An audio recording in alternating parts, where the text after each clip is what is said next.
Okay, Saints. Little impromptu message here. Sometimes when the Holy Spirit speaking to us, I find myself putting it off and say, I'll remember that to write it down when I have time to listen clearer. But it's an urgent message that really needs to get out.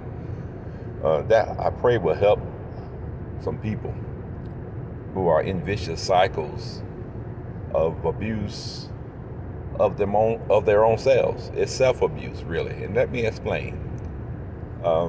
Of course, being single, I encounter lots of other single women of various ages, various circumstance situations, but I want to give my sisters some good advice. And I mean this in all love and sincerity.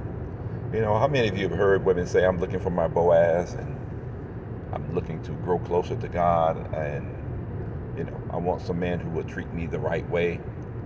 But listen, my sisters, if you've never had anyone to treat you the right way, it's difficult to know what that looks like in real life. What I find is that many of the ladies who say this, not all, of course, they simply rely on what they know. And what they know thus far is that men that they have dealt with are, just physical beings.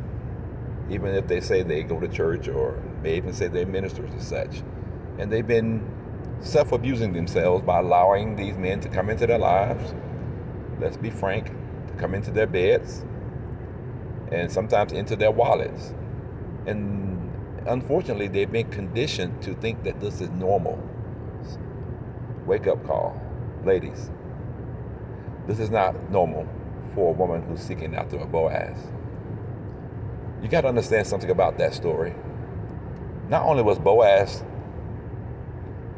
a target for Ruth, but Ruth was a target, so to speak, or in the radar of Boaz because of her qualities and her character.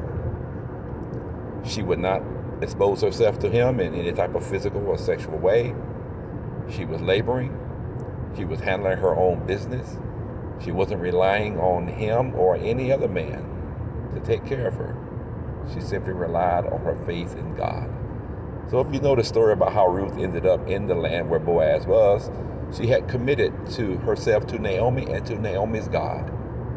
So ladies, that should give you some insight into what may be the posture you should take as you wait, technically, a lot of ladies say, on my Boaz. You have to remember that Boaz is waiting and looking for a Ruth. Do you fit the character qualities that Ruth exhibited? If not, that's probably why Boaz haven't found you yet.